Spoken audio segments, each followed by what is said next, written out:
Hi hello friends, എല്ലാ കൂട്ടുകാർക്കും നമ്മുടെ നാളത്തെ എപ്പിസോഡിലേക്ക് തന്നെ സ്വാഗതം. അങ്ങനെ ശ്രുതിയാണെങ്കിൽ ആകെ വിഷമത്തിലാണ്. കാരണം അശ്വിൻ തന്നോടൊരു വാക്ക് പോലും പറയാതെ പോയി കളഞ്ഞല്ലോ. അമ്മയുടെ ഓർമ്മ ദിവസമായോണ്ട് ഇവിടെ നിന്ന് മാറി നിൽക്കണം, അല്ലെങ്കിൽ വിഷമിക്കണത് ആരും കാണാതിരിക്കാൻ വേണ്ടിയിട്ടാണ് അശ്വിൻ സർ അങ്ങനെ ചെയ്തതെന്ന് ശ്രുതിക്ക് നന്നായിട്ട് അറിയാം. എങ്കിലും തന്നോടൊരു വാക്കെങ്കിലും പറയായിരുന്നല്ലോ. ഇത്ര ദൂരെ പോകുമ്പോ അത് ചെയ്തില്ല. തന്നെ അത്രമാത്രം വെറുപ്പായോ? ഈ വെറുപ്പ് മാറ്റണമെങ്കിൽ ആകെ ഒരു വഴിയുള്ളൂ, ആ ശ്യാം സർ. അയാൾ വിചാരിച്ചാൽ മാത്രമേ ഈ വെറുപ്പ് മാറുള്ളൂ. അല്ലെങ്കിൽ അശ്വിൻ സാറിന്റെ മനസ്സ് ഞാനൊരു കുറ്റക്കാരിയായി തന്നെ ഇരിക്കും. ആ വെറുപ്പും ആ കുറ്റക്കാരിയാണെന്ന തോന്നലും എനിക്കത് മാറ്റിയേ പറ്റൂ. അതിന് ആ ശ്യാം സാർ തന്നെ വിചാരിക്കണം. അയാൾ എങ്ങനെയെങ്കിലൊക്കെ അശ്വിൻ സാറിന്റെ മുമ്പിൽ കൊണ്ടു എത്തിക്കണം. ബാക്കി കാര്യങ്ങളൊക്കെ വരുന്നെടുത്ത് വെച്ച് കാണാം എന്ന് ശ്രുതി മനസ്സിൽ വിചാരിക്കുകയാണ്. ശ്രുതി വേഗം തന്നെ ബാഗും തൂക്കിയിട്ട് അവിടെ നിന്ന് ഇറങ്ങുവാട്ടോ. അഞ്ജലി ചോദിക്കണ്ട്, അല്ല ശ്രുതി, നീ എവിടെയെങ്കിലും പോകാൻ നിൽക്കുവാണോ? അതെ അഞ്ജലി ചേച്ചി, ഞാനൊന്ന് പുറത്തു വരെ പോകാൻ നിൽക്കാം. പുറത്തോ? എവിടേക്കാ നീ പോകുന്നത്? അത് എന്താ എന്താ ശ്രുതി ചോദിക്കുമ്പോ, ചേച്ചി അത് ഞാൻ വന്നിട്ട് പറയാം. എന്താ ശ്രുതി, എന്താ എവിടെയൊക്കെ പോണേന്ന് പറഞ്ഞിട്ട് പോന്ന് പറയുമ്പോ, ചേച്ചി അത് വേറെ എവിടെയല്ല, അശ്വിൻ സാറിന്റെ ഫ്ലൈറ്റ് എത്ര മണിക്കാ ചേച്ചി? അത് ഇനി ഒരു മണിക്കൂർ കൂടി ഉണ്ട്. ഫ്ലൈറ്റ് ചിലപ്പോൾ ഡിലേ ആവും, ചിലപ്പോൾ നേരത്തെ ആവുമല്ലോ. അതുകൊണ്ട് എപ്പോഴും ഫ്ലൈറ്റിന് പോണ സമയത്ത് അവൻ ഇവിടുന്ന് 2 മണിക്കൂർ മുമ്പേ പുറപ്പെടും. പിന്നെ ഇന്നത്തെ ദിവസം പറയേ വേണ്ടല്ലോ, എത്രയും പെട്ടെന്ന് ഇവിടുന്ന് മുങ്ങാനായിരുന്നു അവന്റെ ഉദ്ദേശം. അതുകൊണ്ട് നേരത്തെ പോയി എന്ന് പറയാണ്. എങ്കിൽ ചേച്ചി ഫ്ലൈറ്റ് പുറപ്പെടാൻ ഈ സമയമില്ലേ, ഞാനൊന്ന് അശ്വിൻ സാറിനെ ഒന്ന് കണ്ടിട്ട് വരട്ടെ. നീ എയർപോർട്ടിലേക്ക് പോവാണോ? അതെ ചേച്ചി, എനിക്ക് അശ്വിൻ സാറിനെ ഒന്ന് കാണണം. നിനക്കെന്താ ശ്രുതി, അത്രയ്ക്ക് ഇഷ്ടമാണല്ലോ അവനെ. എന്നാലും നിന്റെ ഈ സ്നേഹം അവൻ തിരിച്ചറിയുന്നില്ലല്ലോ ശ്രുതി. അവന് നിന്റെ അടുത്തൊരു വാക്ക് പോലും പറയാതെ പോയല്ലോ. അത് ആലോചിക്കുമ്പോഴാണ് എനിക്ക് വിഷമം. അതൊന്നും സാരില്ല ചേച്ചി, എന്തായാലും എനിക്ക് അശ്വിൻ സാറിനെ കാണണം. ഒരു അത്യാവശ്യ കാര്യവും പറയാനുണ്ട്. പിന്നെ അശ്വിൻ സാറിനെ യാത്ര ആക്കിയിട്ട് ഞാൻ ഇങ്ങോട്ടേക്ക് വന്നോളാം. ശരി, നീ എന്റെ ആഗ്രഹം അങ്ങനെയാണെങ്കിൽ നീ പോയിട്ട് വാ എന്ന് അഞ്ജലിയും പറയാണ്. അവിടുന്ന് വേഗം തന്നെ ശ്രുതി ബാഗ് എടുത്തിട്ട് പുറപ്പെടുവാട്ടോ. അങ്ങനെ പുറപ്പെടുന്ന സമയത്ത് ശ്രുതി പോകുന്ന വഴിക്ക് ഷ്യാമിനെ വിളിക്കുന്നുണ്ട്. Hello Shyam sir, Shyam sir എവിടെയാണ്? ഞാനിവിടെ തന്നെ ഉണ്ട്, വീട്ടിൽ തന്നെ ഉണ്ട്. ശ്രുതി എന്താ? അല്ല ശ്യാം സർ എത്രയും പെട്ടെന്ന് എയർപോർട്ട് വരെ വരണം. എയർപോർട്ട് വരെയോ? അതെന്തിനാ? അശ്വിൻ സർ ഇന്ന് പോകുവാണ്. പോകുന്നതിന് മുമ്പ് എന്തായാലും സത്യങ്ങളൊക്കെ അദ്ദേഹത്തിന് ബോധ്യപ്പെടുത്തണം. എന്റെ ഭർത്താവിന്റെ മുമ്പിൽ ഞാനൊരു കുറ്റക്കാരിയാണ്, ഒരു കൊള്ളരുതാത്തവരെ ഒരു പെണ്ണ രീതിയിൽ അശ്വിൻ സർ എന്നെ കാണുന്നത്. അത് മാറ്റാൻ നിങ്ങൾ വിചാരിച്ചാൽ മാത്രമേ പറ്റുള്ളൂ. ഞാനും നിങ്ങളും തമ്മിലുള്ള ബന്ധം എന്താണെന്ന് അശ്വിൻ സാറുടെ എന്ന് പറയണം. അതിനെന്താ ശ്രുതി, ഞാൻ വരാലോ. എങ്കിൽ നിങ്ങൾ 10 മിനിറ്റ് തന്നെ എയർപോർട്ടിലേക്ക് എത്തണം എന്ന് പറയാണ്. ശരി ശ്രുതി, ഞാൻ ഇപ്പൊ തന്നെ പുറപ്പെട്ടു. ഇവിടുന്ന് 5 മിനിറ്റത്തെ ദൂരത്തെ യാത്രയല്ലേ ഉള്ളൂ, ഞാൻ പെട്ടെന്ന് തന്നെ വന്നോളാം എന്ന് പറഞ്ഞിട്ട് ശ്യാം ഫോം വെക്കണം. ഞാൻ വന്ന തന്നെ, നീ അവിടെ കാത്തു നിൽക്കുള്ളൂടി എന്ന രീതിയിൽ ശ്യാം ഇങ്ങനെ ചിരിച്ചോണ്ടിരിക്കുക കേട്ടോ.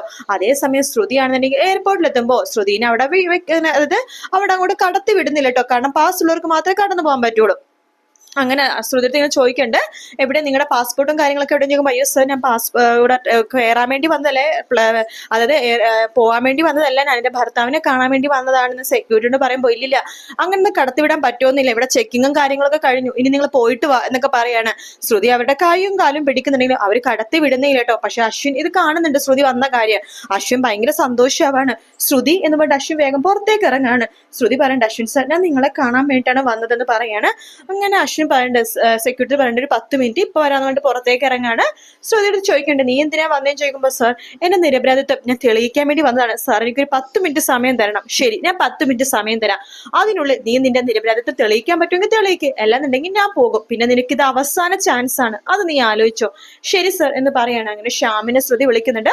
ശ്യാം സർ ഇത് എവിടെയാ, എത്രയും പെട്ടെന്ന് വാ, ഞാനിപ്പോ എത്തും ശ്രുതി എന്ന് ശ്യാം വീണ്ടും പറയണം. അല്ല നീ ആരെയെ വിളിക്കണത്? അതൊക്കെ ഉണ്ട് സർ, അയാളൊന്നും ഇങ്ങോട്ട് വന്നോട്ടെ, അതിനുശേഷം ഞാൻ കാര്യങ്ങളൊക്കെ പറയാം എന്ന് പറയണം.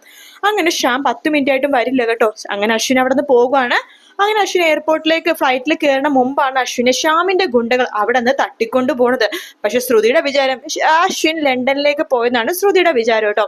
അതിനുശേഷമാണ് ശ്രുതിക്ക് മനസ്സിലാവുന്നത് ശ്യാമിന്റെ ആളുകളാണ് അശ്വിനെ തട്ടിക്കൊണ്ടുപോയത്. ശരിക്കും ആരാണ് ആദ്യം തട്ടിക്കൊണ്ടുപോയെന്ന് മനസ്സിലാവില്ല. പിന്നെ ശ്യാം ഇങ്ങനെ ഗുണ്ടകളുടെ സംസാരിക്കുന്നത് കേട്ടിട്ടാണ് ശ്രുതിക്ക് മനസ്സിലാവുന്നത് ശ്യാമിന്റെ ഗുണ്ടകളാണ് തട്ടിക്കൊണ്ടുപോയെന്ന്. അതേസമയം അശ്വിൻ കഴിക്കുന്ന മരുന്നുണ്ടല്ലോ, അതൊരു ദിവസം പോലും അശ്വിനെ മുടക്കാൻ പറ്റാത്ത മരുന്നുകളാണ് കേട്ടോ. ആ മരുന്നാണെങ്കിൽ അശ്വിൻ ആകെ 2 ദിവസത്തേക്ക് മരുന്നുകൾ മാത്രം എടുത്തുകൊണ്ടാണ് അവിടെ നിന്ന് പോയത്. ആ മരുന്ന് കഴിച്ചില്ലെങ്കിൽ അശ്വിന് വല്ലാത്ത ബുദ്ധിമുട്ടാണ് ഉണ്ടാവുക. അത് മനസ്സിലാക്കിയ ശ്രുതിക്ക് ആകെ ഒരു വെപ്രാളം പോലെ തോന്നുവാണ്. അപ്പൊ വീട്ടിൽ ശ്രുതി പറയുന്നത് ഇങ്ങനെയാണ്, അത് അശ്വിൻ സാറിനെ വിളിച്ചിരുന്നു, ലണ്ടനിൽ പോണ സമയത്ത് അദ്ദേഹത്തിന് എന്തോ ബിസിനസ് മീറ്റിംഗ്, അതുകൊണ്ട് വൈകിയേ വരുള്ളൂ എന്നൊക്കെയാണ് ഇങ്ങനെ വീട്ടിൽ അങ്ങനെയൊക്കെ ആയിട്ട് ശ്രുതി പറയണത്. പക്ഷേ നമ്മുടെ മനോരമ ആന്റി സത്യങ്ങളൊക്കെ അറിയുന്നുണ്ട്. അങ്ങനെ മനോരമ പറയുന്നുണ്ട്, അശ്വിന്റെ മരുന്ന് അങ്ങനെ പെട്ടെന്ന് എല്ലായിടത്തും കിട്ടുന്ന ഒരു മരുന്നല്ല. അതുകൊണ്ട് ആ മരുന്ന് എവിടുന്നാ കിട്ടുന്നത് നോക്കിയിട്ട് നമുക്ക് ആ ലൊക്കേഷൻ കണ്ടുപിടിക്കാന്ന് പറയാണ്. അങ്ങനെ ശ്യാമിന്റെ ഗുണ്ടകളാണെങ്കിൽ അശ്വിന്റെ മരുന്ന് തീർന്നല്ലോ, അശ്വിനൊന്നും മരിക്കാനൊന്നും പാടില്ലല്ലോ. അതുകൊണ്ട് ശ്യാം പറയേണ്ട ഗുണ്ടകൾക്ക് നിങ്ങൾ എത്രയും പെട്ടെന്ന് ഈ ആളിയം കഴിക്കുന്ന ഈ മരുന്ന് മേടിച്ചുകൊണ്ട് വരാൻ വേണ്ടി പറയാണ്. അതാകെ 2 മെഡിക്കൽ ഷോപ്പിൽ മാത്രമേ അവിടെ കിട്ടുള്ളൂ. അതുകൊണ്ട് തന്നെ മനോരമ പറയുന്നുണ്ട്, ഒരു മെഡിക്കൽ ഷോപ്പ് നമ്മൾ എപ്പോഴും മരുന്ന് മേടിക്കുന്ന മെഡിക്കൽ ഷോപ്പാണ്, പിന്നെ രണ്ടാമത്തത് വേറൊരു മെഡിക്കൽ ഷോപ്പാണ്. 2 സ്ഥലത്തും അന്വേഷിക്കാം. എന്നിട്ട് എവിടെ നിന്നാണ് ആ മരുന്ന് ഈ 2 ദിവസത്തിനുള്ളിൽ ആരെങ്കിലും മേടിച്ചിട്ടുണ്ടെങ്കിൽ ആ ലൊക്കേഷൻ നമുക്ക് കണ്ടുപിടിച്ചാൽ മതിയല്ലോ. അത് നല്ലൊരു ഐഡിയ ആണ് എന്ന് ശ്രുതി മനോരമയടുത്ത് പറയുന്നുണ്ട്. മനോരമയടുത്ത് പറഞ്ഞിട്ട്, ആന്റി ഇങ്ങനത്തെ വലിയ ഹെൽപ്പ് ചെയ്തത് വളരെ നല്ലൊരു കാര്യമാണെന്ന് പറയുമ്പോൾ നമ്മുടെ മനോരമ പറയണ്ടേ, അത് ഞാൻ നിനക്ക് ഒരിക്കലും ഞാൻ നിനക്ക് വേണ്ടിയിട്ടല്ല ഹെൽപ്പ് ചെയ്യണത്, എന്റെ കുഞ്ഞിനെ വേണ്ടിയിട്ടാണ്. മനസ്സിലായ ആന്റി, എന്തായാലും കുഞ്ഞിനെ വേണ്ടിയിട്ട് ഇങ്ങനൊരു ഹെൽപ്പ് ചെയ്യാൻ ആന്റിക്ക് തോന്നിയല്ലേ, പിന്നെ ചെയ്യാതെ, അവനെ എന്റെ കുടുംബത്തിലെ പയ്യനാണ്, അതുകൊണ്ട് ഞാൻ അവന് വേണ്ടി എന്ത് ഹെൽപ്പും ചെയ്യും എന്ന് മനോരമ പറയാണ്. ശ്രുതി പറയണ്ട, മനോരമ ആന്റി പിന്നെ ഒരു കാര്യം, ഈ കാര്യം ഇപ്പൊ ആരോടും പറയണ്ട കേട്ടോ. ഇല്ലില്ല, ഞാൻ പറയത്തൊന്നുമില്ല എന്ന് പറയാണ്. അങ്ങനെ ശ്രുതിയും മനോരമയും കൂടിയിട്ട് അങ്ങനെ ഏത് മെഡിക്കൽ ഷോപ്പിൽ നിന്ന് ആരെങ്കിലും ഈ അടുത്ത ദിവസം ആ മരുന്ന് മേടിച്ചിട്ടുണ്ടോ എന്ന് ചെക്ക് ചെയ്യണം. അപ്പൊ മേടിച്ചിട്ടുണ്ടെന്ന് മനസ്സിലാവാണ്. അങ്ങനെ ആ ലൊക്കേഷൻ ശ്രുതി കണ്ടുപിടിക്കുക കേട്ടോ. അങ്ങനെയാണ് ശ്രുതി അശ്വിന്റെ ആ ഒരു ലൊക്കേഷൻ കണ്ടുപിടിക്കണം. അങ്ങനെ ശ്രുതി ഒരുപാട് അല്ലേ തിന്നിട്ടാട്ടോ ആ ഒരു സ്ഥലം കണ്ടുപിടിക്കുന്നത്. ആ സ്ഥലം കണ്ടുപിടിക്കുമ്പോൾ ശ്രുതിനെയും അവിടെ അവർ ശ്രുതിനെ ആദ്യം ഒന്നും അവർ കണ്ടുപിടിക്കില്ല. പിന്നീടാണ് ഇവിടെ ഒരാള് വന്നിട്ടുണ്ട് അശ്വിനെ രക്ഷിക്കാൻ വേണ്ടി മനസ്സിലാവുന്നത്. അങ്ങനെ ശ്രുതിനെയും അവിടെ അശ്വിന്റെ കൂടെ ബന്ധിക്കുകയാണ് ചെയ്യണത്. പക്ഷെ ഒരു പ്രശ്നമുണ്ട്, 2 പേരും കൂടി ഒരൊറ്റ സ്ഥലത്താട്ടോ സ്റ്റേ ചെയ്യണത്. അതുകൊണ്ട് തന്നെ ഇവർ തമ്മിൽ നല്ല റൊമാൻസ് ആട്ടോ അവിടെ നടക്കണത്. അശ്വിന്റെ ഡ്രസ്സ് ശ്രുതി ഇടുന്ന ഭാഗങ്ങളൊക്കെ ഉണ്ട് കേട്ടോ.